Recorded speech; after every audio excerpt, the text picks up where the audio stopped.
entrou num ritmo muito lento. Conseguimos algumas coisas. O que hoje a gente está feliz com os dois deputados, Sérgio Vitor e Ricardo Melão, que nós já tivemos contato, já oferecemos a vocês as nossas propostas, e queria comentar alguma coisa do PL que vocês já iniciaram. Tem 8 propostas que nós defendemos. Na liberdade econômica, tem 11 propostas aprovadas que levamos. Tem uma de vocês que foi falado do curso da lei e que também é defendido aqui pela Fundação Getúlio Vargas. Bom, todas as nossas propostas, eu diria que 90% já tem experiência em outros países. Nós começamos com a OCDE em 2015 e com a ministra de Desburocratização de Portugal. Por sinal, Portugal está muito avançado em desburocratização. Eles vieram aqui há muito tempo atrás, viu, Poupa Tempo, que nós atendemos a pessoa física, e lá eles criaram física e jurídica, que é o que agora está se pretendendo aqui hoje. No curso da lei, a gente acrescentaria uma revisão depois de 2 anos. Quer dizer, você faz o curso da lei, levanta, depois de 2 anos vocês vão verificar, vai se verificar se realmente tem a necessidade da lei e se o custo avaliado no passado está dentro dos parâmetros. Tem 2 propostas que eu acho que seriam importantes, porque eu acho que a Assembleia Legislativa pode fazer, independente de encaminhar para o Executivo, que é o troque 2 por 1, que é a nossa proposta, você sabe que é antiga. O presidente dos Estados Unidos, quando assumiu o primeiro dia, ele fez a proposta de 100 dias com 7 itens. Um dos itens era, toda vez que você for criar uma lei, terá 2. E aqui acho que muitos sabem que são da casa. Há anos atrás foram canceladas 17 mil leis. Eu dou sempre esse exemplo. E dos 17 mil, vou citar 2 que foram canceladas. Uma é que todo policial tem direito a um distintivo, uma arma e um cavalo. Estava aqui na lei até quando o Rodrigo Garcia presidiu a Assembleia. E a outra é que a palmatória é permitida nas escolas públicas. Se uma professora tivesse dado um tapa numa criança, não teria problema nenhum, porque estava na lei. Tá? Então, eu imagino que tem. Então, eu acho que esta troca 1 por 2, vocês podem fazer aqui. Começar pelos atos da Assembleia. É importante isso. Hoje, como é que é avaliado? É um outro ponto que a gente teria que ver o seguinte: como é que nós vamos avaliar o trabalho de um parlamentar? Eventualmente, você tem uma votação e o voto de um parlamentar ele é decisivo.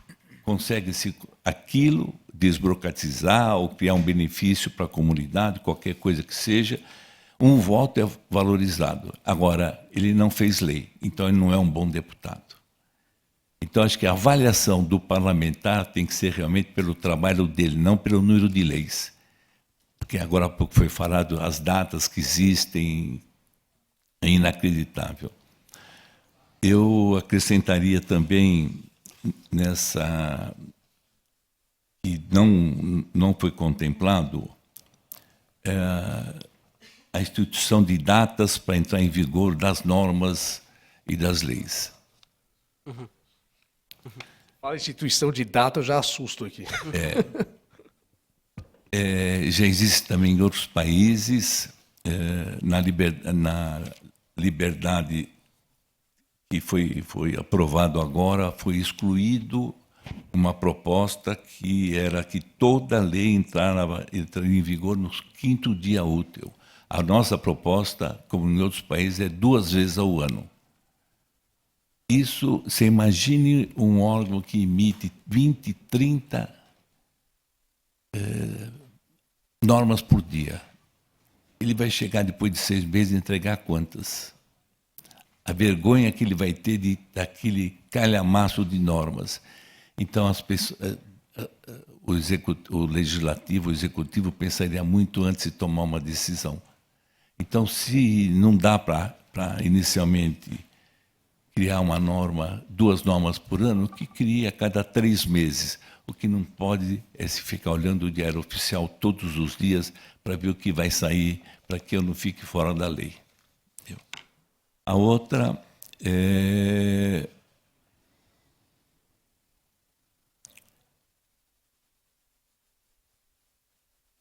a unificação dos prazos das certidões. As empresas que são fornecedoras para o governo, para as prefeituras, elas têm departamento só para cuidar de certidões negativas.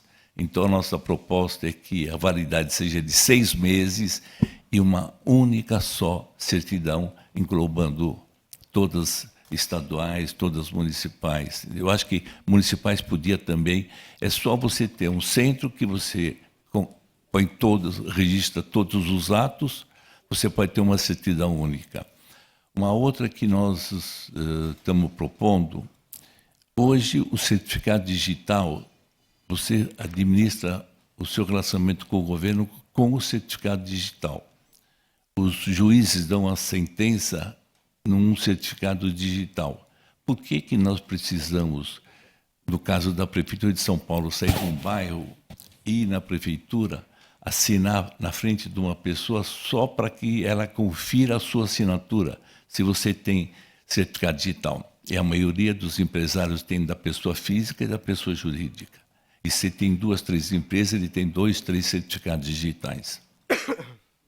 Então, é uma coisa que nós acreditamos que deve ser implantado o mais breve possível. Na Dinamarca, tem o Matheus, que está aqui do nosso lado, que trabalha conosco na Fiesp. Ele teve oportunidade, foi convidado pela Dinamarca para que lá conhecesse o Business Forum. São 21 pessoas, uma parte da iniciativa privada, outra de governo, em que recebem as propostas de desburocratização. Quando há um acordo entre esse grupo de que aquilo é necessário, ele entrega para o governo e o governo é obrigado a fazer, ou justificar porque não faz. No último relatório que nós vimos, 83% das propostas foram inseridas na administração pública. Então, isso nós podemos fazer aqui também em São Paulo, podia ser uma iniciativa. Eu estava vendo aqui, o nosso comitê da Fiesp entregou para o prefeito João Dória, no dia 16 de novembro de 16. São 34 dias antes dele tomar posse. Entregamos todas as reivindicações, inclusive essa que nós estamos comentando. Então, eu acho que nós temos oportunidade, através de vocês, de tomar uma posição rápida e fazer isso valer. Uma outra também que eu acho que a Assembleia pode tomar decisão é o português claro. Você, quando lê o Diário Oficial, você precisa ficar imaginando qual foi a vontade do parlamentar. Um exercício constante aqui. Então, em Portugal já tem isso. Imagine isso que em Portugal já tem isso. Então, se não quiser simplificar e dar a entender para que as pessoas mais simples tomem conhecimento, todas as vezes que você faz um projeto de lei, você faz uma exposição de motivos. Publica a exposição de motivos junto. Tá?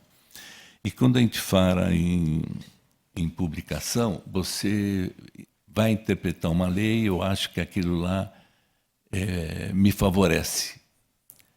Mas eu tenho dúvida, eu vou fazer uma consulta pública.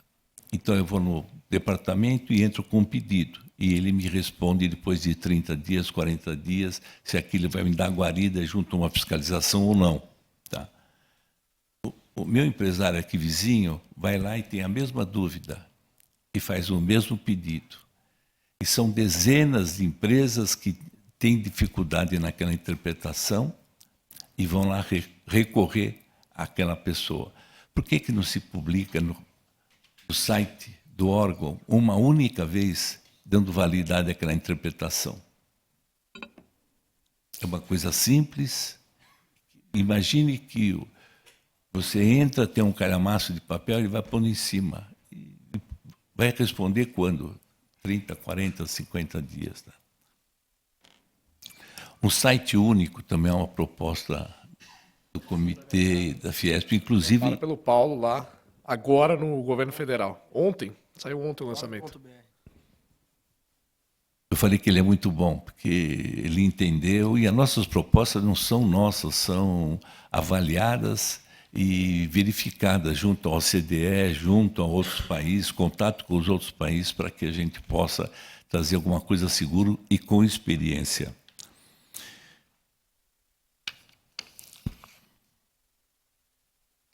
Eu não sei se eu comentei tudo, Matheus. De marcas e patentes, foi aprovado agora, 2 meses atrás, uma proposta que nós fizemos há 3 anos atrás, que é o Acordo de Madrid, onde você registra a sua marca, o seu produto, em 120 países com uma atitude só. Antes você tinha que registrar a sua marca, país por país, na língua deles, contratava o escritório de São Paulo, que contratava outro escritório do exterior, e o custo disso era uma coisa assim, muito, mas muito custoso, muito. E eu acho que mais 30 dias já entra em vigor aqui, 180 dias, não é, Matheus?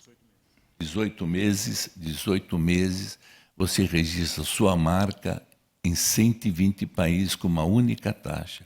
Eu escutei o lançamento disso, eu fui convidado em Brasília e o ministro Guedes saiu de uma reunião lá e foi estar conosco, justificou que era tão importante, ele tinha tanto trabalho, estava enrascado, mas ele estava lá porque era tão importante para as empresas brasileiras e para as estrangeiras que aqui chegam.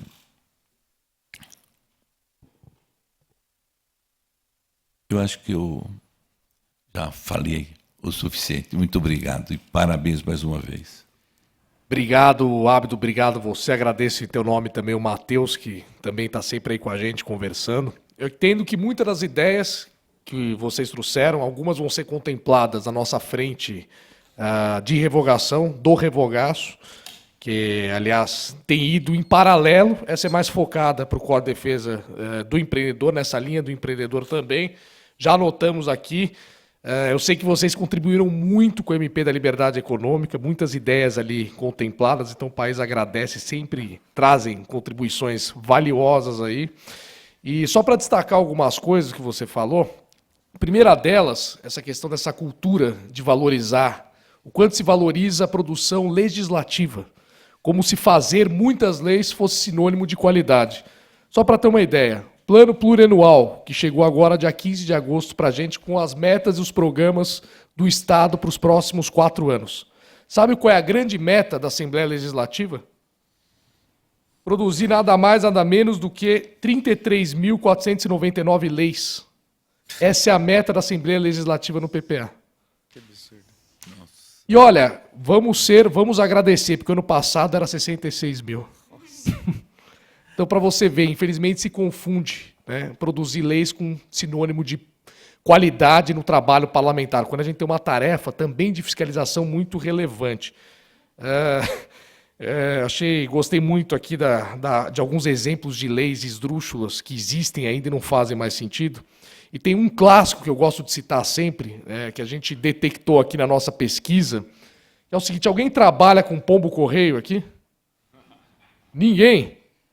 É uma pena, viu? Porque se você trabalhasse com pombo-correio, você teria isento, né, o transporte de pombo-correio através de trens. Né? Você tem isento ali, uma lei da década de 50, que está vigente, que isenta o transporte pombos-correios, isenta do pagamento de frete ferroviário. Essa lei ainda existe. Fica a gente detectou. Fica a dica, já apresentamos aí para a revogação. Enquanto não for revogado, quem quiser trabalhar com esse tipo de produto, tem a isenção no frete ferroviário. Então, mas não vai por ferrovia, não por rodovia. Deixa eu te falar uma coisa, o revogaço é bom. Inicia. Eu sou sempre assim, bom, começou, tá bom, né? Mas faça o 2 por 1. Faça o 2 por 1, sabe Inclusive, por quê? estamos trabalhando Quando nessa vai- ideia. Quem tem quando estudado chegar- bastante, o nosso assessor, o André Bonini, que está aqui do lado, está completamente envolvido nisso. É uma ideia que a gente quer colocar. Já tem a minuta do projeto, inclusive, que a gente vai apresentar. A ideia é justamente entender como se adapta aqui para casa. Eu falei, a gente tem cerca de 15 mil leis ordinárias vigentes, 73% delas versam sobre 3 assuntos apenas: data comemorativa, dia do Saci, dia do Caqui, dia da uva, dia do combate ao zumbido no ouvido, a instituição da Semana de Conscientização contra os Perigos do Sono Profundo, entre outros projetos que estão surgindo aí. Dia do samba. Dia do samba, linguiça de Bragança também vai ser contemplada, entre Daniel outros. foi contra. Daniel foi contra, inclusive comprando uma briga ali na terra dele, ele é de Bragança. O sanduíche do Estadão, declarar ele patrimônio imaterial do Estado de São Paulo, bem lembrado. Enfim, entre outras. Declaração de utilidade pública e denominações de equipamentos públicos. Viadutos, pontes, agora até alça de acesso vai ganhar um nome aí. Então são brigas que a gente tem que comprar que exigem uma mudança cultural na casa. Como lidar com esses temas? Que cada vez mais são leis que entram e ficam vigentes. E sequestram a pauta da casa.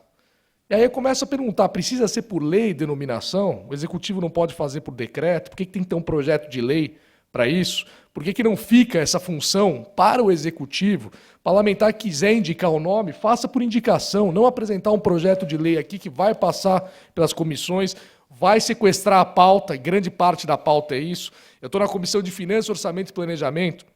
A gente tem muitas vezes de 30, 60 e poucos itens da pauta para serem analisados um único dia. E a gente vê que grande parte deles é disso. E aí você tem lá um assessor seu que fica designado para preparar um relatório sobre o que aconteceu com a gente. O dia do combate ao zumbido no ouvido, eu analisar se ele vai trazer um impacto orçamentário financeiro para o Estado ou não a instituição desse dia.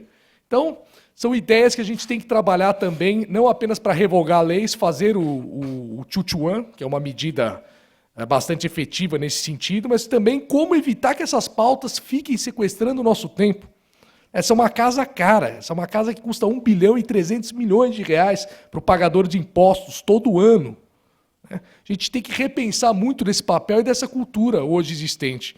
Então, um dos nossos compromissos é esse, e eu peço também a colaboração de vocês nesse sentido, como também evitar que esses temas fiquem tomando grande parte do tempo desta casa. Nós precisamos de ajuda. Se eu puder complementar, eu gosto sempre de falar da parte prática, né, que é o que eu estou vendo nos municípios e que eu estou vendo aqui, aprendendo aqui na casa também. Então, tem um acordo entre os deputados, né, que a gente normalmente, historicamente, aprova um projeto por ano também.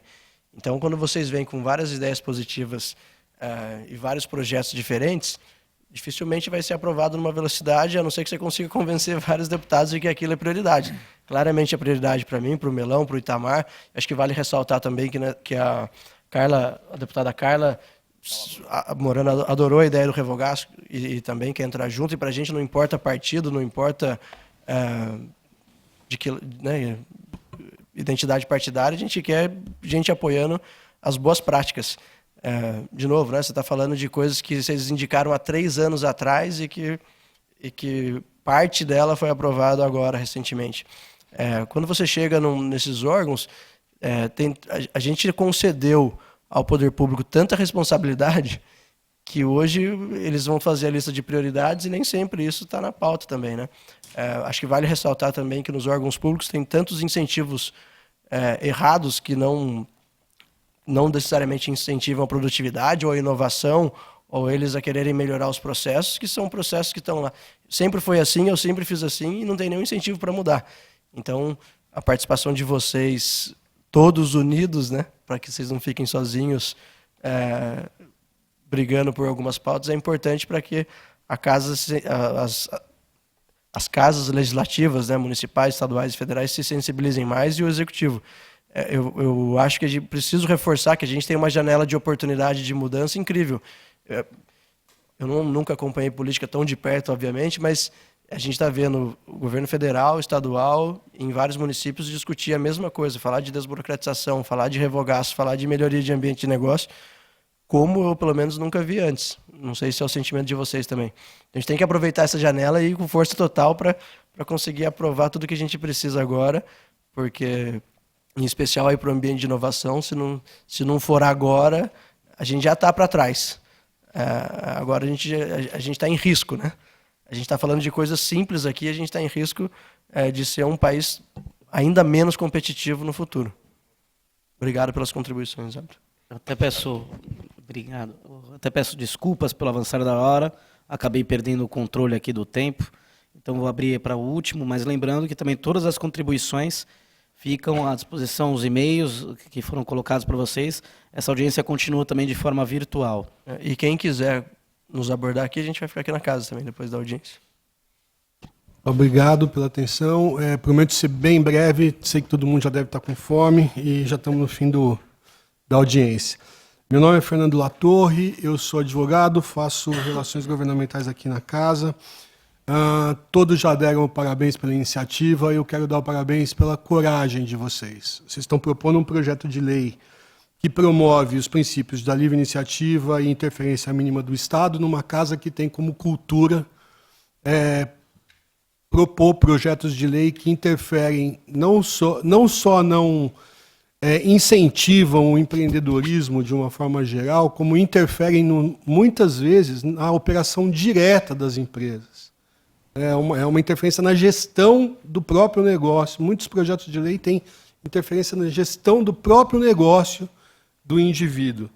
Então, por essa questão cultural, antes até de fazer minha pergunta e minha sugestão, eu queria fazer um apelo para todos que estão aqui, Endeavor, Fiesp, Fecomércio, desculpa, a tua instituição, Via São Paulo, e os empresários GV, academia, de fazer um esforço de apoiar esse projeto em forma de uma estruturação de advocacy. A gente pode até sentar junto e propor estratégias de apoio aos autores do projeto, porque eu vejo o Novo, fazendo uma análise política dentro da casa, eu vejo o Novo isolado, possivelmente isolado, não só o Novo, os autores do projeto podem correr o risco de estar isolado na propositura de um projeto desse, porque ele fere interesses de legislação de outros partidos e outros deputados. Então, eu acho que uma organização da sociedade civil em apoio a esse projeto seria muito bem-vinda e fortaleceria muito a autoria, os autores do projeto na propositura na Casa Legislativa. Então, fica aqui o apelo. Obrigado, Latorre. Eu pago aquele almoço que a gente tinha combinado. Dito isso, desculpa. Dito isso, eu só vou fazer. Eu não tive a oportunidade de ler o projeto, eu não recebi o projeto ainda, mas gostaria de fazer, justamente com base nisso que eu falei, uma pergunta e talvez a sugestão. Está previsto no projeto de lei algum mecanismo que iniba a ingerência do Estado no core da operação dos empreendedores? Quer dizer, alguma proteção que iniba a interferência do Estado no meu... Olha, você tem que contratar 10 funcionários para fazer o seu trabalho. Você tem que... Porque às vezes chega nisso. Né? Às vezes você tem que contratar. O seu horário de funcionamento é de tal hora a tal hora. Estou dando exemplos bobos aqui, mas tem coisas que de fato afetam a operação de grandes grupos ou de pequenos empresários no dia a dia da administração e gestão do seu negócio. Então, só levantar essa bola, não sei se tem algum artigo, mas pensar, não estou falando uma coisa que iniba 100% a intervenção do Estado em questões regulatórias que, como bem falou o rapaz da GV, são importantes, mas que iniba na interferência do dia a dia da administração do negócio, do business. Obrigado e parabéns mais uma vez pela coragem e pela iniciativa. Latorre, obrigado pela sua presença aqui, muito nos honra também. Muito obrigado por ter disponibilizado o seu tempo, assim como de todos aqui. Nessa questão, no começo aqui da audiência, eu comentei sobre um conceito que a gente está tentando trazer sobre a análise do impacto regulatório. Antes de ser emitida uma norma que vá afetar a atividade econômica, justamente ser feito um estudo, né, dos benefícios e prejuízos que uma lei como essa acarreta. Eu citei aqui uma lei que foi aprovada, que foi a obrigatoriedade do cardápio em braille para todos os estabelecimentos alimentícios do Estado, e tem outras que estão tramitando ainda na casa. Por exemplo, tem uma que obriga todo caixa eletrônico a ter um segurança armado nele, ou seja, todo caixa agora em lotérica, em supermercado, enfim, terá a obrigatoriedade de ter um segurança armado ao lado, inclusive já pessoas... É tão caro que ninguém vai ter mais, né? Esse é um caso, só dissecando ele. Guarda patrimonial para fazer segurança pública, né?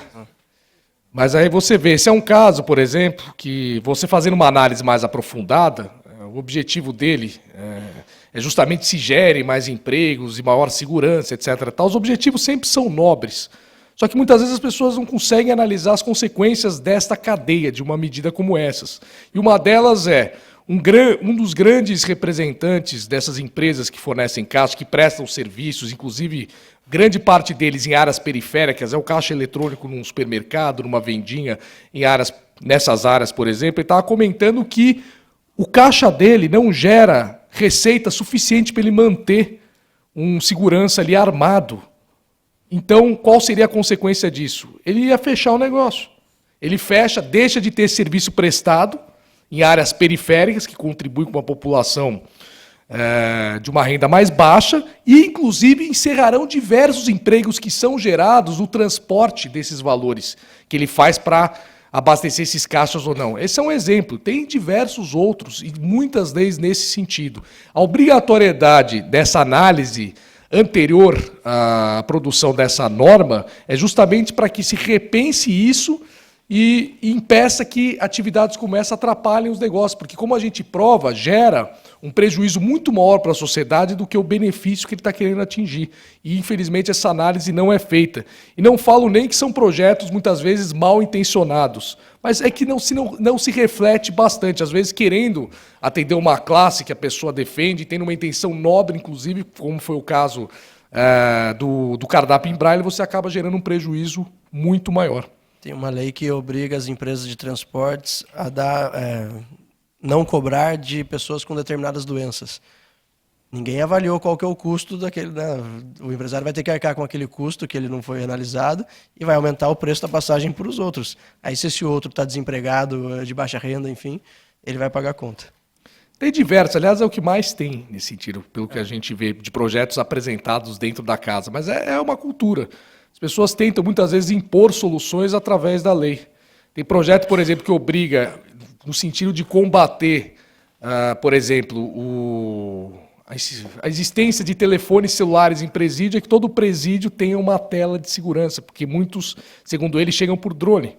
Você cria a lei, às vezes a situação muda, né? Você cria lá um bloqueador ou qualquer outra tecnologia que poderia evitar isso, mas não, você tem uma lei que obriga aí você vai ter que ter uma tela em todo o presídio fazendo ela sentido ou não. Toda vez que a gente coloca algo através de uma lei, você está institucionalizando aquilo.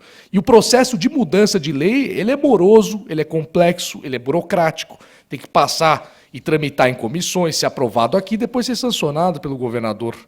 Então, justamente, o que a gente quer é tentar mudar essa cultura na hora de fazer a lei. Tentar trazer um pouco mais de análise, um pouco mais de estudo. Então, a ideia é essa, mas se você tiver outras contribuições nesse sentido, nós somos completamente simpáticos a qualquer tipo de ajuda para combater essa interferência desnecessária do Estado numa atividade empreendedora, porque nós entendemos que prejudica a sociedade como um todo esse tipo de medida. Pessoal, só antes de finalizar, todos assinaram a lista de presença que a gente tinha ali atrás, que a gente já encaminhou para alguns grupos, mas infelizmente a gente não conseguiu encaminhar para todos. O PL, o substitutivo, e aí a gente queria... Achei a lista de... Aqui, ó. Aí depois, se antes de ir embora, por favor, assinem para a gente. Queria agradecer imensamente a presença de vocês. Com certeza, pelo número de anotações que a gente viu da equipe técnica, vai ter ótimas mudanças aí no substitutivo. Vocês estarem aqui demonstra, de novo, que a gente tem essa janela de oportunidade, mas que a gente tem muita gente competente dentro da sociedade civil querendo participar e querendo ajudar a gente a melhorar as políticas públicas, e isso faz toda a diferença para a gente. Muitíssimo obrigado. em meu nome. Queria agradecer imensamente a minha equipe e a equipe do Ricardo Melão, que colocaram isso de pé em tão pouco tempo. Faço questão de mencionar aqui também a equipe do deputado Itamar Borges, que tem feito um trabalho excelentíssimo dentro da frente pelo empreendedorismo e tem sido um grande defensor também das pautas de menos burocracia, mais liberdade e mais facilidade para o empreendedor. E como empreendedor agora, agradeço também imensamente o esforço de todos vocês para melhorar o ambiente de negócio do Estado de São Paulo e do país. Perfeito. Só para fazer um agradecimento aqui também para ser registrado em ata, né? Não só as equipes do Itamar Borges, como do Daniel José, do Arthur Duval aqui presente também, mais conhecido como Mamãe Falei. Do Reni, eu vi o Gerson por aí também, e do deputado César. Então, queria muito agradecer e também para deixar registrado em ata a presença de mais de 20 entidades aqui sendo representadas. Tem alguém mais de equipe de deputados aqui presentes? A gente não... A gente falou do César, do César, do Itamar, do Daniel José, do Reni, da Reni, Carla, que tem participado bastante do Revogaço. Da Carla também, Carla Morando. Bom, é isso. Então, agradecer e deixar registrado em ata aqui as mais de 20 entidades representadas, entre elas a Fiesp, Associação Comercial, FEComércio, Aliança Empreendedorismo, a FECAL, La Torre Advogados, Secretaria da Fazenda, Unesp, Abimac, FAPESP, Endeavor, Secretaria de Desenvolvimento Econômico, o ILP, FGV Direito, Invest São Paulo, FAESP. Tem mais alguma? A USP, que o Marcos também foi embora. Já foi, né? Verdade. Tem mais alguma entidade aqui que eu não citei? Maravilha, então, gente. Muito obrigado. Esse debate vai continuar. Estamos à disposição aqui para conversar individualmente com cada um. E, obviamente, se quiser uma conversa mais aprofundada, os nossos gabinetes estão abertos, estão aí os contatos aí presentes. Muito obrigado mesmo, gente. Pode ter certeza que iniciamos aqui uma mudança cultural no Brasil, que com certeza o resultado será mais prosperidade. E é o que a gente luta aqui para ter. Obrigado.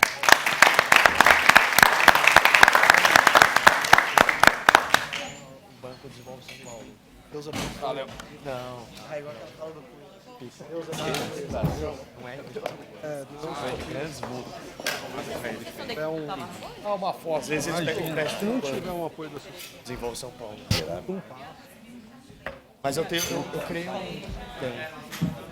um grupo de investidor anjo, chama Polindos, que aí os alunos aí a gente fez o primeiro investimento duas semanas atrás.